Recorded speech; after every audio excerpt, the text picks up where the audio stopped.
Chief জাজ মাননীয় সুজয় পাল আজকে জানিয়েছেন সুপ্রিম কোর্টকে যে এসআইআরের নথি যাচাইয়ের ক্ষেত্রে যত পেন্ডিং হয়ে আছে তাতে যদি প্রত্যেক বিচারক মানে প্রতিদিন যদি 250টা করে নথি যাচাইও হয় তাহলেও আরও 80 দিন লেগে যাবে সমস্ত কাজটা কমপ্লিট করতে।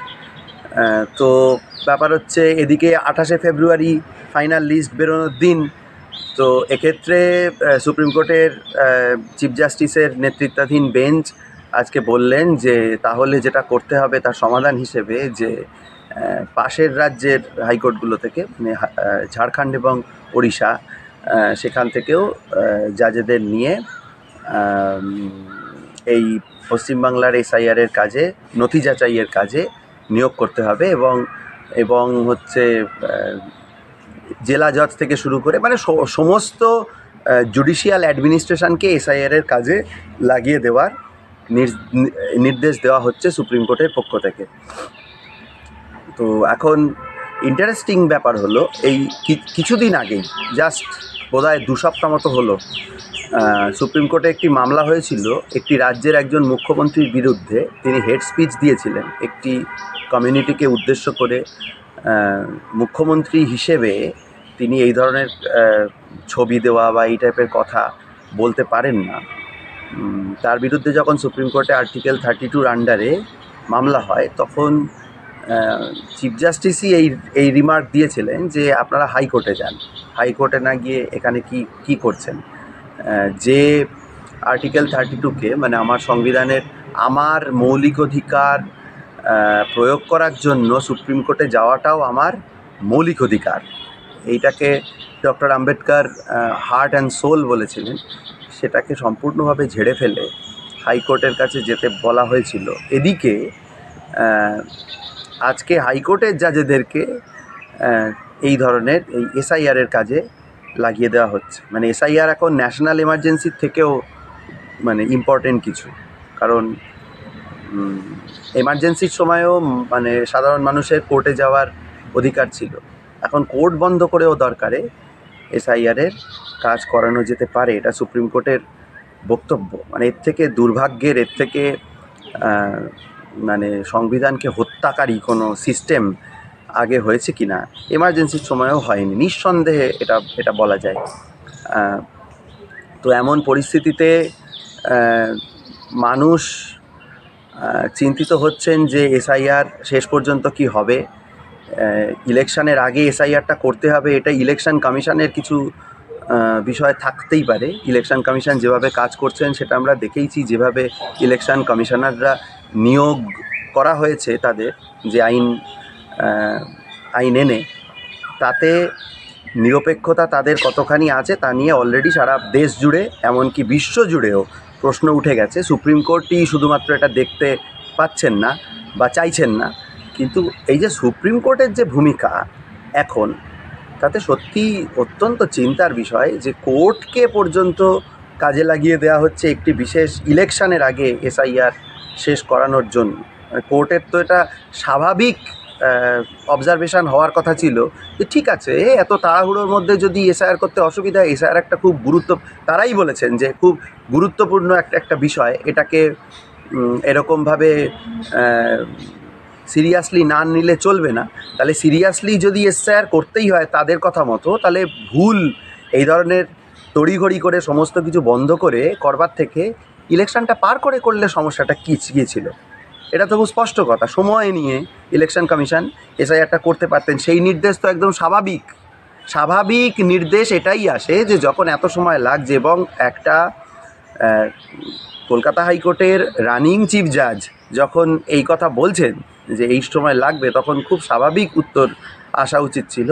ইলেকশন কমিশনকে এই নির্দেশ দেওয়া উচিত ছিল, সময় নিয়ে ভালো করে করুন, ইলেকশনের আগে করানোর জন্য সুপ্রিম কোর্টের কোনো তাড়া থাকতে পারে না।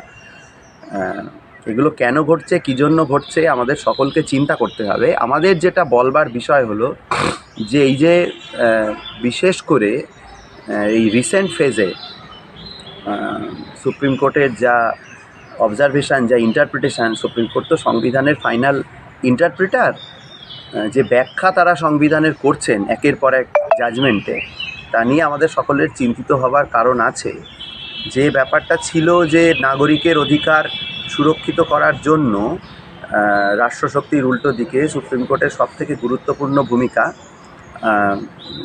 সেই ভূমিকা আস্তে আস্তে লোপ পাচ্ছে। দুর্ভাগ্যের, এটা নিয়ে সকলকে যারা অঙ্গীকারবদ্ধ, ভারতের জনগণ তো অঙ্গীকারবদ্ধ তার প্রিয়াম্বেলে, যে তার নাগরিকদের সেই জাস্টিস, লিবার্টি, ফ্র্যাটার্নিটি, ইকুয়ালিটি এইগুলো ইমপ্লিমেন্ট করতে, তো সেই অঙ্গীকার তারা রক্ষা করতে পারছেন না। অন্তত ইনস্টিটিউশনগুলো, যে প্রতিষ্ঠানগুলো দিয়ে সেই অঙ্গীকার রক্ষা করা যেত, সেই প্রতিষ্ঠানগুলো একটাও মানে জনগণের পক্ষে দাঁড়াচ্ছেন না, উল্টো পক্ষ নিচ্ছেন।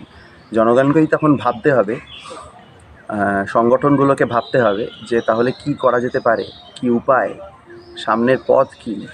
এটা প্রশ্ন নয় যে কোন সরকার আসবে আর কোন সরকার যাবে, কে এমএলএ হবে আর কে হবে না।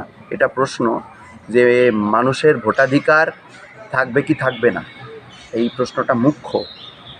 এবং তা নিয়ে যে রাজনৈতিক দল যে কথাই উচ্চারণ করুক না কেন, কেউ কেউ আবার বলছেন যে এটা নিয়েই, এসআইআর নিয়ে শুধু, হ্যাঁ এসআইআর নিয়েই হবে, এসআইআর নিয়েই এখন রাজনীতি হবে। এসআইআর নিয়ে শুরু থেকেই রাজনীতি হচ্ছিল।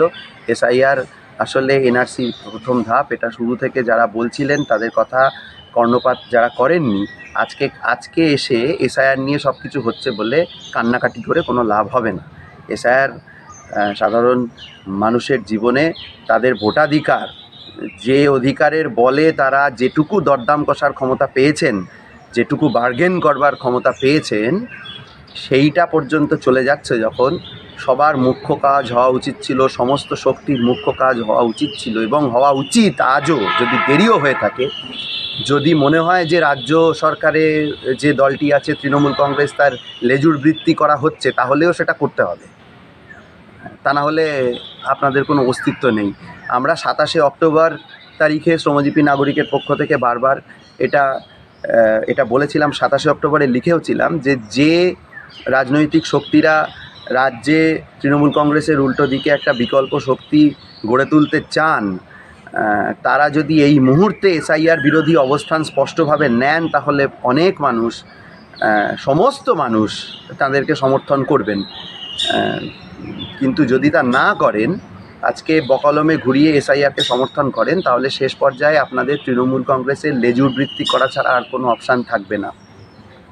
ঘটনা যে কোনো কারণেই হোক সেদিকেই এগোচ্ছে। কিন্তু তাহলেও এখন এই মুহূর্তে কে সরকার গড়ল, বিরোধীকে থাকলো, এসবের থেকেও অনেক বেশি মুখ্য প্রশ্ন সকলের হওয়া উচিত যে মানুষের ভোটাধিকার চলে যাচ্ছে সেটাকে কিভাবে রক্ষা করা যায়। এবং যে প্রতিষ্ঠানগুলোর নাগরিকের অধিকার, জনগণের অধিকার রক্ষা করার কথা ছিল, তারা যখন সেটা করছেন না, উল্টো কাজ করছেন, তখন তা থেকে কিভাবে রক্ষা পাওয়া যায়। অনেকেই কথা বলেছেন যে 2014 সালে কেন্দ্রে যে দলটি ক্ষমতায় এসেছে তারা সংবিধান পাল্টে দিয়ে কর্পোরেট হিন্দু রাষ্ট্র করে দেবেন। আসলে সংবিধান পাল্টে দিতে হয় না। সংবিধানকে যেভাবে ব্যাখ্যা করা হচ্ছে, জুডিশিয়ারির দায়িত্ব, মানে সুপ্রিম কোর্টের দায়িত্ব, সেই ব্যাখ্যা মাধ্যমেই ভারত কর্পোরেট হিন্দু রাষ্ট্র হয়ে উঠছে। ধরতে হবে ওইখানে, ওই বিষয়টা নিয়ে ভাবতে হবে। সংবিধান দরকার হলে পরে সংশোধনী করে, অ্যামেন্ড করে যেটা করা যায় তারা করবে। তাদের সংবিধান সংশোধন করা উদ্দেশ্য নয়, পার্লামেন্ট দিয়ে হবে না, কারণ তাদেরকে ভোট লড়তে হয়। ফলত এটা ঘটছে সংবিধানের ব্যাখ্যার ভেতর দিয়ে। এই জায়গাটা সকলকে অ্যাড্রেস করতে হবে। সকল নাগরিক সংগঠন, রাজনৈতিক শক্তি, ব্যক্তি ভিন্ন মত রাখুন, কিন্তু এই বিষয় নিয়ে চিন্তা করুন, আলোচনা করুন, কি করা যায় তা ভারতের নাগরিককেই, ভারতের জনগণকেই ভেবে ঠিক করতে হবে।